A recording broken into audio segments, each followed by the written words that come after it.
Hello and welcome to the Barbarian Philosopher Podcast. As always, I am your host, Jerome Acevedo. This is episode 9, and I'm joined by my co-host, Leron Kayvon. In this episode, we will discuss the Tyron Woodley versus Wonderboy Thompson rematch, what's next for Khabib, the Hunt versus Overeem fight, and we'll be doing a book review of The Way of Men by Jack Donovan. If you'd like to stay up to date on more content on MMA, personal development, and current events, please be sure to hit the subscribe button and enjoy the show. What's up? What's going on, Leron? How's everything? That's good, man. Yeah, Awesome. not too bad. How about you? Everything's pretty good. Staying busy, more of the same. Yeah, I know you're busy. You're a busy man. I heard about it. So, we just had UFC 209. A lot of people are upset about that card. Particularly... What are they upset about? Well, one, Khabib had to pull out due to weight cut issues. Do we have any more info on exactly what happened there? I guess they were saying he was having pains in or around his liver or kidneys or something. I guess it wasn't getting blood or something like that, and so he went to the hospital, just complaining of pains, and they're like, "Nah, we can't clear you." So your liver's not working. Pretty much. You can't pretty fight much. Your liver's not working. Pretty much. So there's that, and apparently there's some talk that he and his father are discussing potential retirement. The fuck? Yeah. What? So he hasn't done anything. I don't know. Why would you I just saw the article on bjpen.com, and they were just, I think it was his coach was saying that there's a possibility of him retiring. Perhaps he feels like, he's lost his chance to fight McGregor with this, because now it's more likely that Nate or Ferguson would end up getting that fight. Because he has Really? he has a long history of like pulling out. But the UFC is pretty forgiving, That's true. Aldo did it like 50 times. Diaz has been kicked out for weed 10 times. They'll bring you back. If the fans want to see you, they'll bring you back. Yeah. And he's got a big, a cult following. That's true. That's true.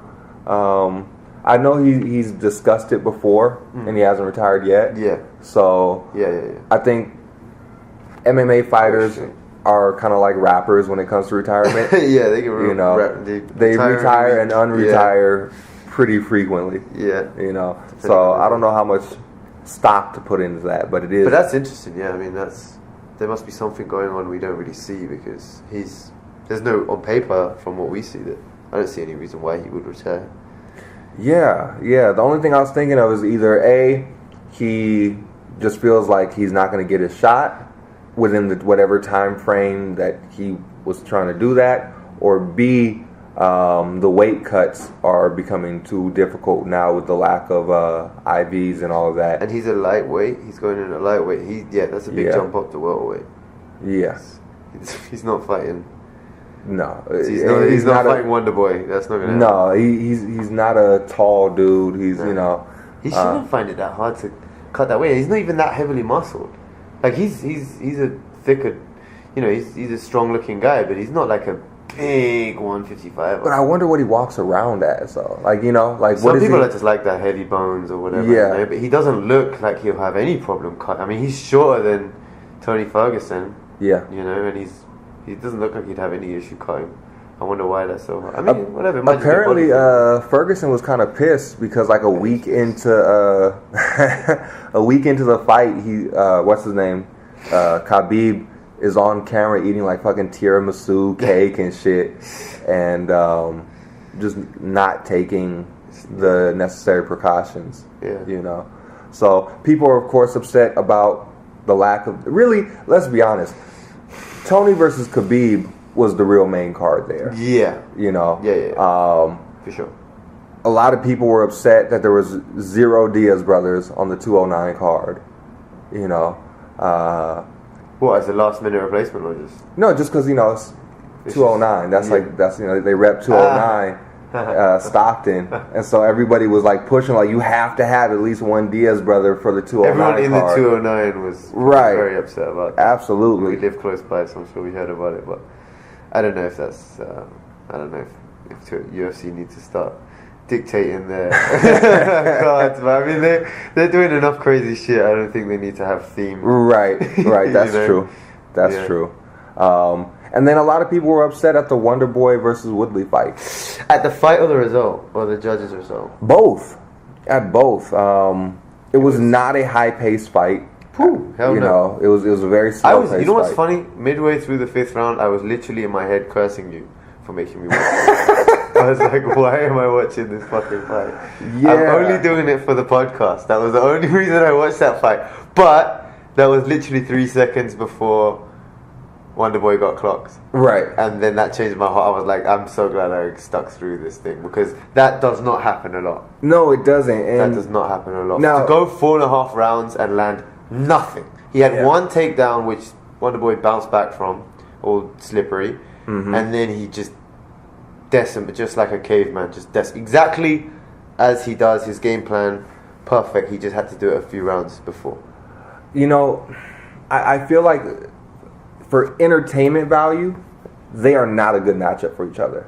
Yeah, a point fighter versus a brawler can turn into a very boring fight. Yeah, but I mean, honestly, I like the first one, and if you have the patience, which again, I was running thin on it, so I'm not gonna act holier than thou and be like, oh, I'm a MMA purist and I can watch a boring looking fight. No, that I was getting bored too. I think everyone was. But I personally thought it was worth it for what happened in the last round. It was an interesting fight. But so here's the thing. Not Woodley. Wonder Boy for sure is a counter striker. He doesn't like to really take the offense very much. And Woodley, well, he has an interesting type of counter fighting. It's a pretty aggressive counter fighting. It is. He'll put you in a corner, he'll cut the ring off. He'll move you back and back and back until you throw, because you're like, what the fuck, I need to get this guy off my ass. And then he'll counter that. Right. So it's kind of a counter type of thing. That's true. But I think for this one, he wasn't kicking very much. No. And I think that was from that takedown in the first round, the first time they fought. He was wary to kick. He didn't want to get taken down again. He just had that snap front kick. Exactly. No risk kick. It's like a exactly. Jab, Exactly. And then Woodley, we discussed this when we did their first, kind of our thoughts leading into their first fight. He likes to back himself into the cage and lure people into overcommitting, and then either shoot for the takedown or turn them against the cage and drop bombs or what have you. But once you don't fall into that, he's kind of stuck there. And it's the same thing that happened like with Rory McDonald. Yeah, and I think I heard something about Wonder Boy saying, oh, I haven't figured out. And that seemed to be what he had figured out, because he pressed him until close to the cage, and then he kind of let him eased up a bit. So he didn't fit. So he physically didn't feel the cage on his back. So he didn't get that kind of rebound, rebound effect that he was looking for, and that did nullify him a bit until the last round. How did he? I actually don't remember how he ended up dropping him. But do you know what was interesting? I'm thinking of it now. He had Wonder Boy against the cage. Yeah. But I don't know if he spun him and hit him or what, or he just backed him up. To be honest, I don't recall either. Like you, I was kind of watching the fight. I was like, okay, I gotta watch this. Yeah. And I kind of started like zoning in and out, So I don't remember specifically how he ended up against the cage. I know he had Wonder Boy against the cage, and he was pounding. Yeah. He was pounding him like shots. Absolutely. I think with them, and you see this a lot, with counter fighters or counter punchers, the best way to disrupt their game is to make them press. Yeah. And you ended up with two guys, although I wouldn't consider Woodley a counter striker for the game plan that he was trying to implement at this particular matchup. You had two guys waiting for the other guy to do something they can counter, and nobody was willing to really do much. Yeah, I saw a lot of waiting. There was a lot of waiting in that fight. And I mean, that just comes to the fact that they really respected each other, which is great. But Again, I don't think it necessarily. Wouldn't necessarily want to see a third fight. No, absolutely not. Yeah, I'm down to just leave it at that. Wonderboy is a better point fighter, and Thompson can knock Wonderboy out. What can theoretically knock him out, but seems to not be able to actually put him away. I've seen that same thing happen twice. That's true, and I don't need to see it happen a third time. But it's nice because, generally speaking, once in a fight, once someone is looking for a knockout and they have to get the knockout in the last round, it doesn't happen because you know this guy's throwing a bomb. Right. That's all he's got is a bomb, and you just don't get hit with a fucking bomb. You know, a decent fighter can do that if you know someone's trying to throw that kind of haymaker. But I'm thinking now of his fight against Robbie Lawler. He didn't do that backing up thing. No, I don't think Woodley needs to focus on moving back and then doing that thing. He's going to get clocked. He has another element to his game. He just has a really strong fucking punch, and he's surprisingly quick with it, and he gets people with it. And I don't think he needs to say, "Oh, I'm gonna set it up this way. I'm only gonna set it up this way." I think he can stalk people around, take them down, and get them backing up, and then, I think if he was more dexterous with his approach, I think he would be a real good champ. He could have a long run. Yeah, for sure. Be less two-dimensional. Absolutely. A lot of people were upset about the decision. How did you feel about the decision? Listen, man. On points, this is the thing. The rules are still in that process. I think Joe Rogan mentioned about how they are going to be put in July. So I think what it sounds like is that they've kind of taken damage and they've put it into the striking. Yeah. So they've married the striking and the damage together. Now on points, Wonderboy, I guess on rounds and points, I guess Wonderboy just wins that fight. Although having said that, it's 5-round fight. Wonderboy won 1 and 2 and 4. Okay, so he's got 3. I would give the third one where Woodley took him down and beat him up. In terms of looking at damage, I would say the third round goes to him. And then the 5th round he dropped him. So I think it's actually another draw, if you actually ask me. Because he dropped him, I would count that as a 10-8 round. All the other ones were 10-9, 10-9, 10-9. So I think on points it ends up as a draw for me. But without getting into the nitty-gritty of it all, ultimately he's the champ. And listen, I get it. If someone thinks, and you may think this yourself, if someone thinks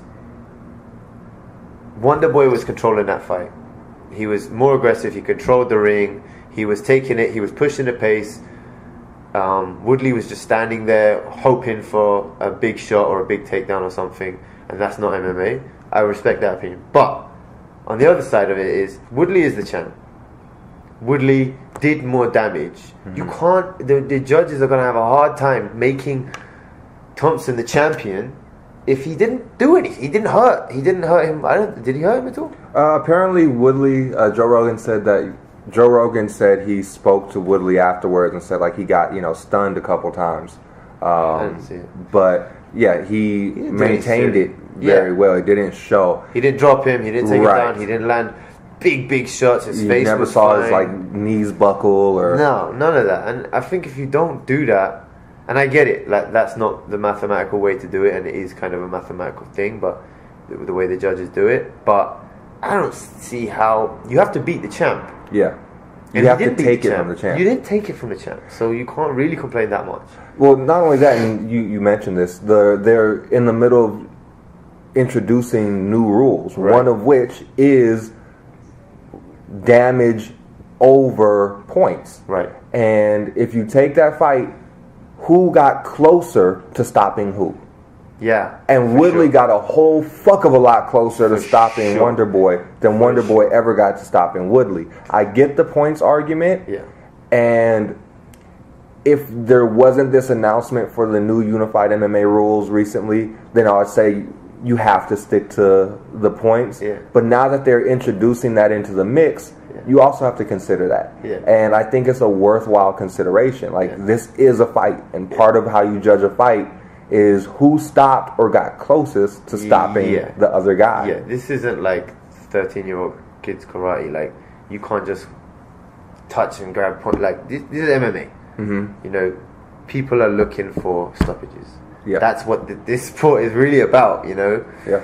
You know, it's mimicking basically a death match, and you know who is closer to putting the other guy away. I mean, Woodley wins every time, and not only that, but like, again, this is not a rule as we do it, but in Japan and Pride and back in the day, and I think Brazil too, the last round was scored heavier than the first few rounds, which makes sense because that's really the most important round. That's that's, you know, your last round is where you stop the fight, so you have to give a little bit more credence to that because you're imagining that momentum is going to carry on to some degree. Right. Now, if you think back to the McGregor-Diaz second one, if you take that into consideration, again, this is just playing with ideas, but if you take that into consideration, then I think you say that Diaz wins that fight because really McGregor was kind of running down the clock. Thompson was surviving, that pure survival in the last few seconds of the fifth round, so you can't really begrudge the judges to forgive. No, I think it was a reasonable call. If they had gave it to Wonder Boy, I would not have been upset. I wouldn't have been upset. It was a very close, like you said, it really could have been a match. Yeah. It could have been a draw. Yeah. But it went to Woodley, and if you're taking damage into consideration, I understand why. I think if Woodley gets in, if he gets a few more fights and he shows that he's willing to like put people away, he's a really nice guy, I get it, but like if he shows that he's willing to put people away, maybe he can get another shot at the title, but I don't think there should be a third rematch. No, they should probably never ever fight again. Never again. Maybe, yeah. I mean, if they want to just like go meet in a garage somewhere and get down, that's cool. Figure it out, But you know, I don't think that should ever be a matchup on the cards again. Yeah. What did you think about Mark Hunt versus Overeem? Mark Hunt. I loved it. It was really like an old school kind of fight. It was, you could see these guys have been in K1 and Pride, and you know they're old school fighters. Although Overeem did a lot of his new tactic of turning and running around, which was bizarre. But I mean, when you're in there with Mark Hunt, right? You know, maybe that's smart. Who knows? Because Mark Hunt will take your head right off your shoulders. But, no question. It was a good fight. Overeem had the kicks and the knees, and Mark Hunt had the big knockout punches, and that was a heavyweight fight. I liked it. I don't think either of those guys are heavyweight championship material at this moment in time. No. I think they both have had that in them, at least in the past, and maybe in the future, but they're not right there right now. But that was a fun fight to watch. I agree. A lot of stuff going on, a lot of back and forth. Overeem got rocked a couple times. Yep. Mark Hunt broke his leg, apparently. Yeah, what was his tibia? He said he tibia's fractured. Their shin. Yeah, the front one. Well, it was bleeding. Yeah. Now that's crazy. Because if you're bleeding, doesn't that mean the bone is like poking through the skin? I mean, I guess, or maybe like, it just sliced it. Like you can, you know, if me and you kick each other in the shins hard enough, we can just break the skin, even without breaking the bone. I would imagine that when he says he broke his tibia, he means he fractured it. Otherwise, he wouldn't be able to stand on it. Yeah, I don't think he would be fighting however many rounds it was that he did. But I believe him. Yeah, I definitely. If anyone can break their leg and carry on, I definitely believe. Like there was a legit injury. I would just imagine that it was a fracture. Yeah. You know, like I don't think it was like a clean break in half. You know. Yeah, I agree. And I've always loved Overeem as a heavyweight, even when he was juicing, because he knows his strengths, and it's beautiful to watch a fighter just play their strengths, right, and be really good at a few things, and do them really well, and he put him away with his bread and butter, with knees, hard knees, beat him down, wore him down, grappled him, clinched him. And then just put him against the cage and just kneed him and finish. And finishing Mark Hunt is not easy. No, it's not. I was kind of surprised that they KO'd him.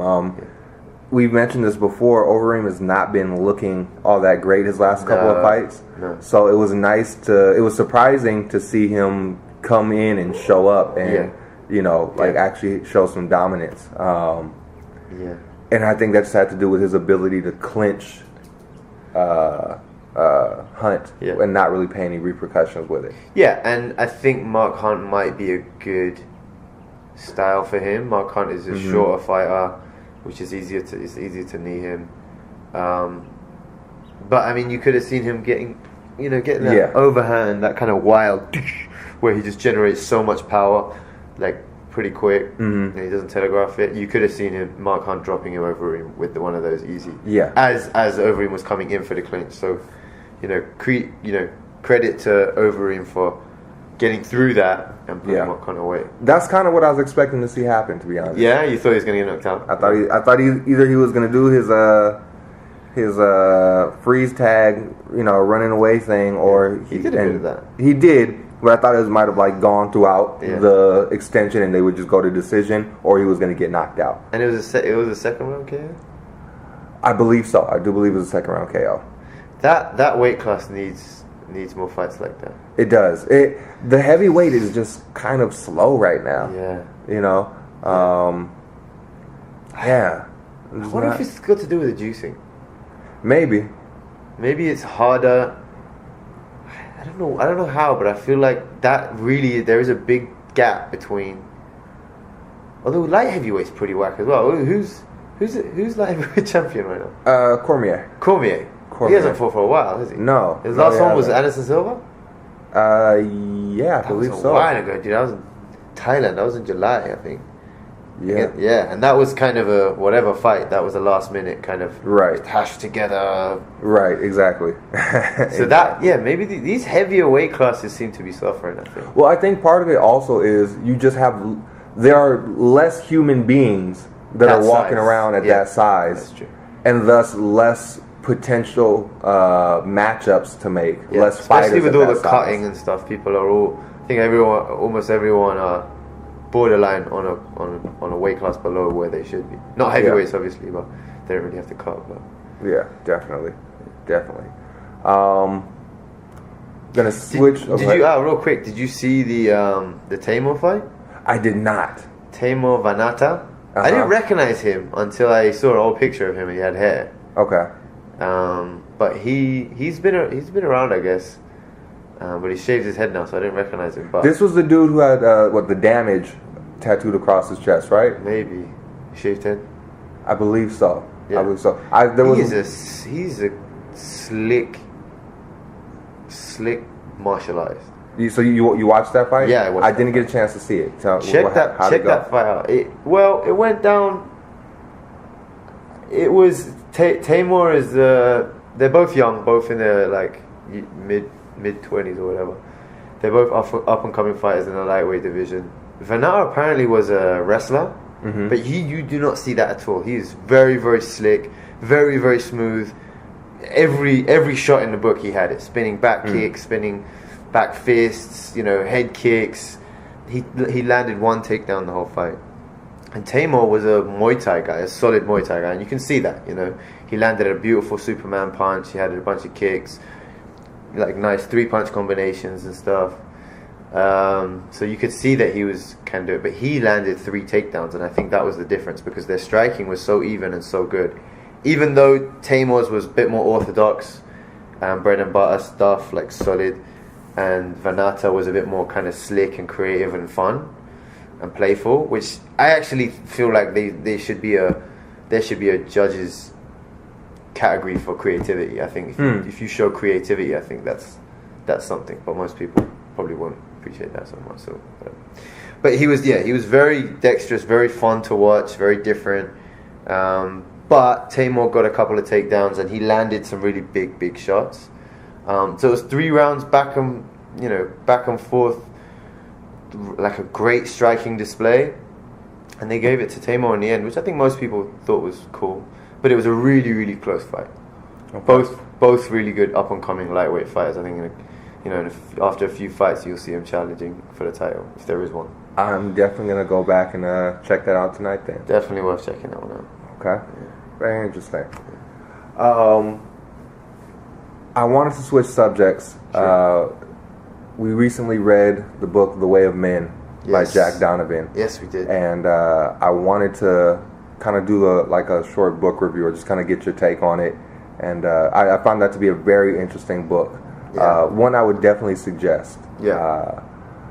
So essentially, for those who are not familiar with the book, the premise of it, if I guess you had to give like a synopsis, is Jack Donovan poses the question throughout the book, what makes men manly? What are the attributes of masculinity that are universal? So whether you're, some random tribe in the middle of the forest, or you're a dude, in a skyscraper in New York, or you're some, goat herder, wherever the fuck they're herding goats at, what are the universal traits of masculinity? What makes a man manly?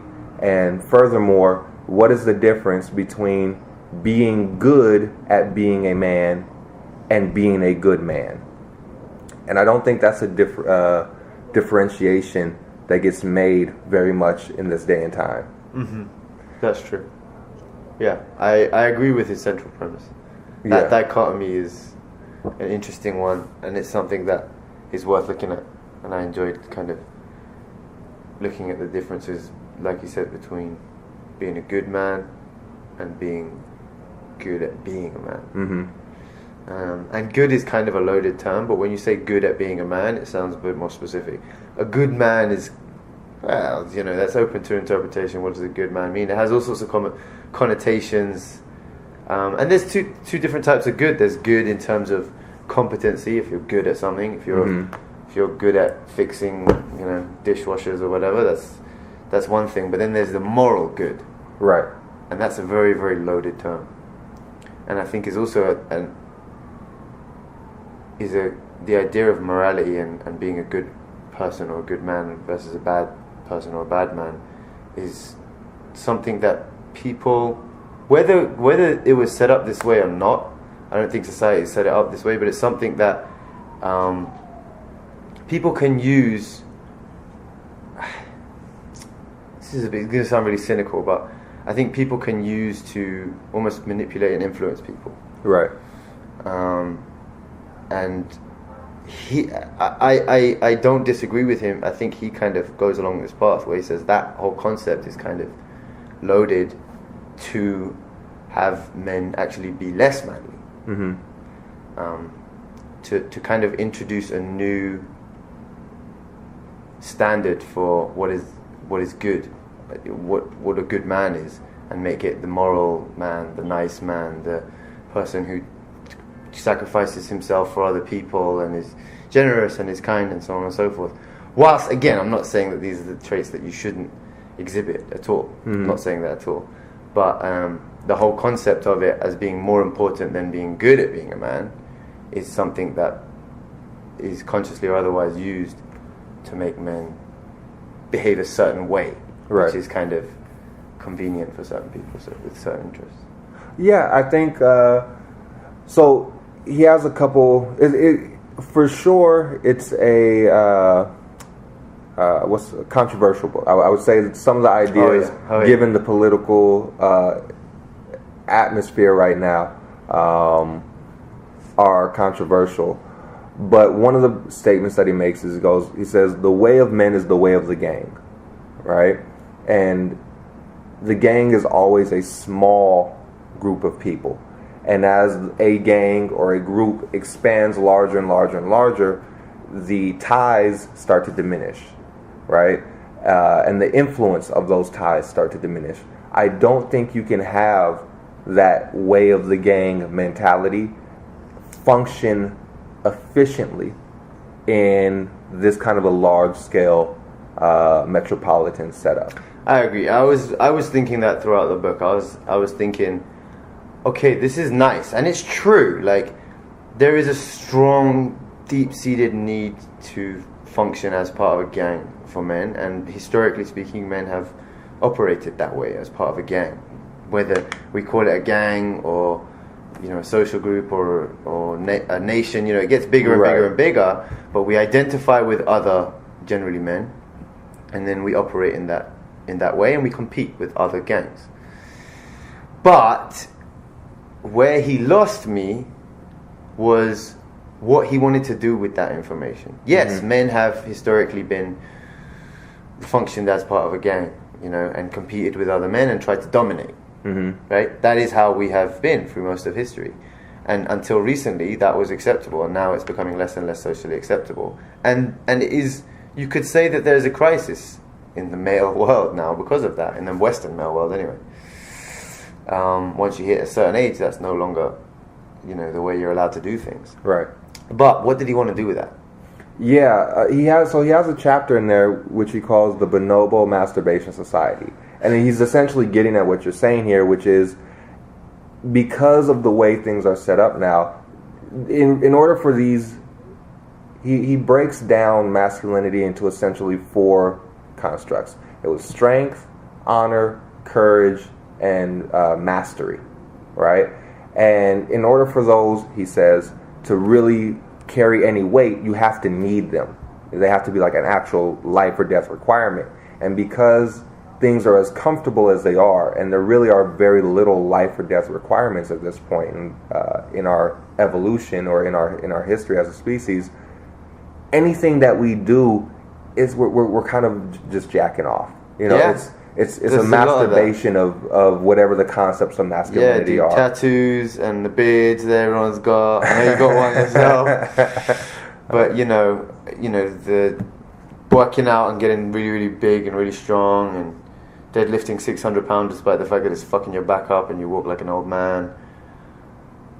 These elements of society, which are super, super common across, and it's not just in the States. I've seen it in England. It's like that too. England, like, it's becoming more and more like that too. There's this kind of hyper masculinity, and it's just not. Ultimately, if you look at it, it's really not that necessary. So it's kind of a different thing than if a Viking in 850 started getting tattoos and was trying to, it would be a different thing. Right. The necessity is just not there. And you just have to call that out. You just have to be honest about that and say, well, fuck it, I want to do it anyway. I still want to get really, really big. I still want to deadlift 600 pounds. I still want to get a sleeve all down my hands, despite the fact that I, work on Wall Street or I'm a lawyer or something, Like, these elements, that's the paradox of modern living. And personally, I think it's easier if you just roll with it. Yeah, here's where I see the value of what he had to say in the book. I think there's a lot of kind of down-putting masculinity, right? So if a man engages in masculine behavior as this is like, in other words, if you are a man who is overtly being quote-unquote manly, that's kind of told to like shush down, right? And I think we are wired in a way that, despite the lack of necessity, despite the fact that it is not politically correct or politically in vogue to say that men should behave as men, we are wired to do so. You don't have thousands and thousands and thousands and thousands of years of half of the species going out and doing certain things, and we don't develop a certain inclination towards that type of behavior, an inclination towards certain stimulus and certain types of interactions, and at least acknowledging what these things are, why they are, and the fact that they are an inseparable part of masculinity gives things some context and removes some of that kind of public shaming of masculinity. I think it is important, even if it is just masturbatory, it is important to find ways to incorporate those inclinations into one's daily life. It's like a certain breeds of dog, for example. You have some, super active dog that's usually like out sheep herding and shit. They're bred to run around and chase sheep. Okay, you live in the city with your sheep herding dog. He still needs to fucking go run and do shit. So maybe you don't have sheep for him to herd, but in order to keep him kind of stable, you're going to have to go run the park with this thing, once or twice a day. You're going to have to find some kind of outlet for that. Otherwise, it's going to manifest itself in less than healthy ways. Yes. Yeah. And I think there's a lot of the behavior that we see today in young men, whether it's kind of a general apathy towards society, a lot of different like pent up aggressions and things. It's really coming from not having certain parts of their innate personality being stimulated and given an outlet for. Yeah, if that makes any sense. Yeah, and it made me think about kind of form versus function, and like if you're just truthful about it, yeah, these elements do exist to men, like the need to compete and the need to have a pecking order and try and get up top on the pecking order. I think if you that's why I say you should just roll with it, because I think society does try to some degree to incorporate those things. I'm thinking about fitness actually, and that's probably because I'm in the fitness world. But there is a lot of that. There is a lot like CrossFit. There's that competitive spirit, that competitive element. There is everyone doing MMA or watching MMA or what have you. Like there's still elements of masculinity, like where it's acceptable to be masculine. But like we just have to be honest and say, look, we're not going to take it back. We're not going to go reverse our evolution 500 years to make those elements of masculinity important. Right. We're not going to make it so that you have to fight to the death. Right. Right. Like he goes pretty far. I personally think he goes pretty far. Like he starts to kind of lead the door. Like if someone reads this book without their own kind of questioning mind, you know, especially someone young or someone who's kind of looking for an excuse, you could use this type of philosophy to, and this is just my opinion, to justify all sorts of shit that people want to do, but just you shouldn't do it. Right. And I did have a point, but look, like art, right? Is there a point to art? Is there a real function? You're an artist, right? Is there a real life or death function to art? I would not say that there's a life or death function to art. No. Right, and I say life or death in a kind of loose term, but it's not really like I'm staring at a piece of art right now. I don't know why it's in my house, but there's a piece of art here in my house. I'm glad it's here. I don't need it. Right. It's not really, I can't say in any way it's making my life better, it's necessary, but it still exists. And people have been doing art for 100,000 years. Right. Since humans could speak, there's been like pictures on cave walls that have survived to this day in Africa, where humans first evolved. So I don't think we need to I think we can have a sense of humor about it and just admit, look, a lot of this masculinity of ours is kind of obsolete. But I like it. It's fun. And I'm not prepared to emasculate myself for the sake of what society wants. So I think there's a balancing point there. Yeah. When I read it. I agree. Now I know we have to cut it short today. But I will say this. There's one of the things that I did, or one of the ways in which I think his overall premise throughout the book is relevant is this. The reason why those things are not necessary today is because technological advances have made it to where we don't need them. However, when things get bad, when life or death situations do come into play, morality, who's the nice man, becomes much less of an important feature than who is the one who's good at being a man, who gets shit done, who will ultimately make sure that the group survives. And there's a saying, and I might fuck it up, I'm going to try to get it right, but it's hard times make for strong men make for easy times make for soft men make for hard times, right? And if you find yourself in the wrong neighborhood, in certain cities, or you find yourself in a third world country, or you find yourself, getting mugged, you and your friends are getting robbed, in certain situations when things are no longer being loosely held together by the social glue that we've kind of agreed upon, you want those type of guys there. Agreed. And if ever we find ourselves as a group of people needing those attributes, you want those things to still be there and present and functioning properly and exercised in the men who you're around. You know, it's kind of one of those I'd rather be caught with it than without it things. Yeah. I may not need X, Y, and Z, but if I ever do, I'd much rather have it and not need it than need it and not have it. No, I agree. And I think in that context, developing those attributes and coming to accept those attributes on a broader scale is important. Yeah, and he did mention that this would come in handy when the zombies come.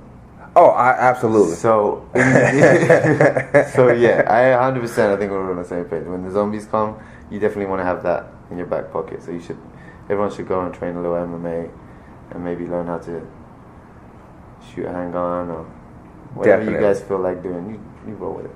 Definitely. I would highly suggest, on a scale of 1 to 10, what would you rate the book? Even though I think there was flawed logic, I would, in terms of the enjoyability and some of the stories, and honestly the central message of the book, I'd probably give it a 7.58. Okay.